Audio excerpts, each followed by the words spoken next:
Donc un chrétien double. Et c'est ce que Christ nous demande. Le païen chrétien, c'est celui-là, bien qu'étant chrétien, ne fait pas la volonté de Dieu. Donc il fait du suivisme. Comme mon papa, comme mes parents sont des chrétiens, alors je suis chrétien. Non. C'est un païen et tu es un païen. C'est vous qui avez crucifié Jésus-Christ. Vous, ces païens-là. Parce qu'à un moment donné de votre vie, il semble que vous ayez foi en Christ. Mais votre foi ne se perçoit pas à travers vos actes. Alors, devant les hommes, vous montrez que vous êtes des chrétiens. Mais devant Dieu, vous êtes des païens éternels. Donc il faut savoir que ceux-là même qui ont crucifié Jésus-Christ, c'est ceux-là en un temps soit peu. Excusez-moi, je vais vous raconter un peu une histoire. Lorsque Christ rentrait à Jérusalem, il y avait une foule. À tel enseigne que on pourrait dire que c'était tout Israël qui venait l'accueillir. Toute une foule. Mais cette foule-là, c'est elle encore qui s'est retournée contre Jésus-Christ. Lorsque Jésus-Christ était devant Pilate, qu'est-ce qui s'était passé? Et que Pilate avait fait sortir Barnabas.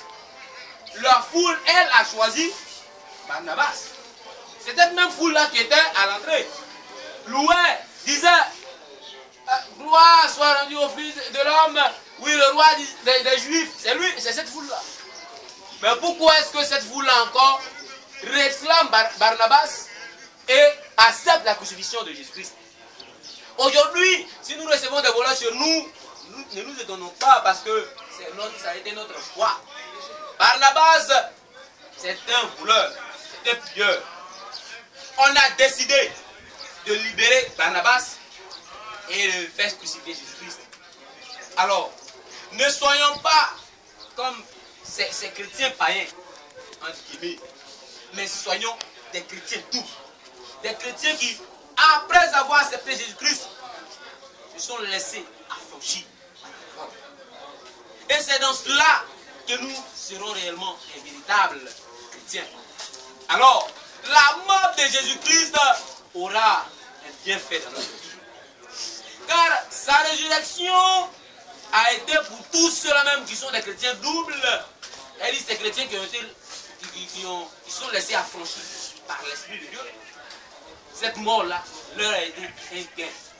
Aujourd'hui, même s'ils reçoivent des calamités dans leur vie, ils peuvent se lever et dire que moi, avec mon Dieu, j'irai jusqu'au bout.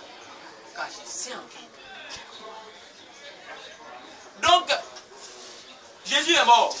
Alors, qu'est-ce qui se passe? Les disciples, ayant eu peur, se sont dispersés. Et du coup, l'évangile a 20 ans soit peu arrêté d'être propagé. Mais lui-même, il a dit, je vous enverrai cette force, cette puissance. Et le jour de la Pentecôte, cette puissance est venue. Ça a réveillé l'évangile de Dieu. Et aujourd'hui, on peut être content de recevoir cela. Peuple de Josué, Adagio. Adagio. J'attends de recevoir Jésus, je viens à toi. Je viens au sauver la mémoire. Dans le sang de ta croix, les lèvres, ma maison, l'automne, les diamètres, les Dieu, me parle ta mémoire. Ta mère, au lit de mort, Jésus, roi de roi.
Ici, Adagio. Action. Adagio. Action. Adagio. Action. Alors, ce texte est rempli d'enseignements. Ce texte. Mais ce passage, c'est-à-dire le verset 33, nous donne réellement l'essence de notre foi. Cette foi chrétienne.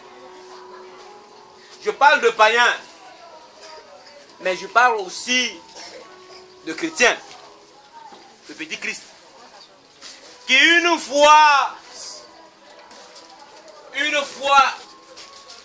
accepté Jésus-Christ, ne doit pas le lâcher en cours de chemin. Ne soyons pas comme ce Samaritain qui prétend connaître la loi et à son passage abandonne quelqu'un qui est dans le besoin. Non, c'est un mauvais serviteur. Jésus dit après et après. Ce sont les païens. Normalement, je pensais que vous avez dit que ce sont les soldats. Ce sont les soldats. Ou bien, quand Pilate a ordonné qu'on le frappe, qui a pris le verre? C'est pas le soldat? C'est le soldat, non? Mais vous, attention. Action. Pourquoi est-ce que vous avez dit païen? Pourquoi? Païen, parce que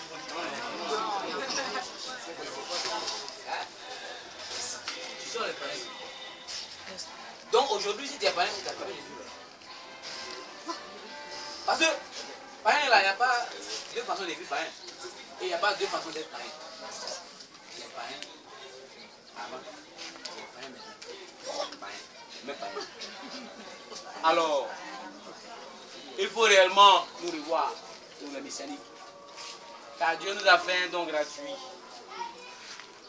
Un jour, j'ai demandé à quelqu'un comme ça, pourquoi je suis messianique? Pourquoi toi tu es messianique? La personne est messianique. Oui, je ne sais pas pourquoi je suis messianique. Ah bon? Tu ne sais pas pourquoi tu es messianique? Je suis né dans une famille messianique. Et je suis messianique. Quelle grâce! Au départ, je ne savais pas que cette religion-là, ou cette confession religieuse-là, était aussi esclave. Je pensais que non, les autres étaient meilleurs. Donc je ne prenais pas ça au sérieux. Jusqu'à ce que Josué lui-même me montre qu'il est Dieu. Et que c'est lui, c'est de lui, Jésus-Christ a parlé dans Jean 11. Je vais, et je ne vous laisserai pas tout. Le consolateur, c'est Jésus. Alors, nous devons savoir pourquoi est-ce que nous sommes messianiques. C'est en cela que nous allons accepter de faire et de respecter les règles messianiques. Car ça, c'est une loi messianique, c'est une règle messianique. La souffrance que Christ a subie, nous aussi, nous allons subir cela. Si tu n'es pas messianique, tu ne vas jamais accepter de subir cela. Mais un jour, vous pouvez vous demander un jour, mais pourquoi est-ce qu'il y a une retraite spirituelle chez nous et qu'il n'y en a pas? C'est quand le Josué est prié. Près qui jaillit, n'y en a non socialement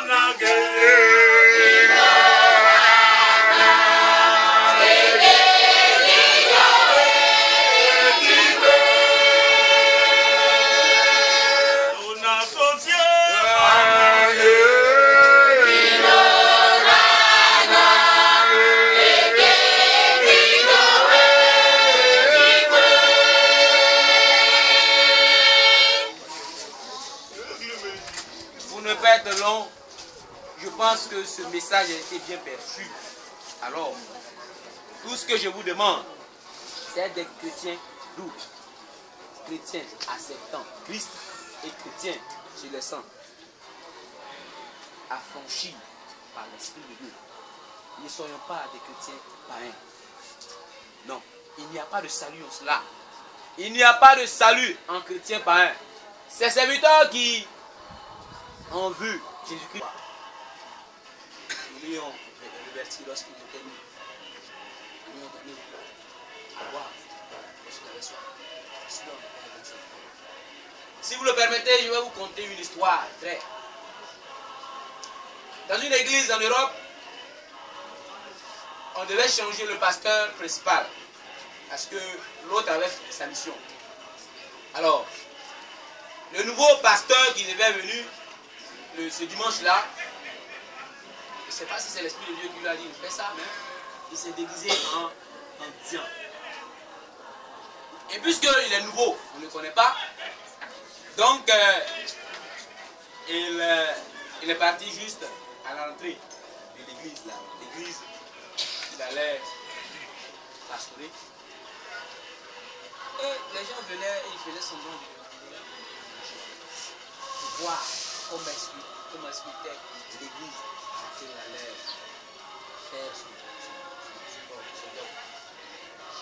Mais les gens le minimisaient, ils lâchaient sur lui, ils l'insultaient. Et tout le monde, sans exception, l'ont rejeté.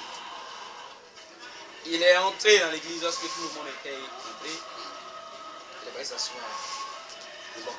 Et les diacres de l'église, qui ne le connaissent pas. Hé, quitte-toi, pardon. Ils ont chassé les livres. Le culte a commencé. Ils ont loué, ils ont chanté jusqu'à ce qu'on annonce le nouveau pasteur. Tout le monde s'est levé pour ça, pour dire, parce qu'il y a un nouveau pasteur. Ils font là-bas, ils marchent.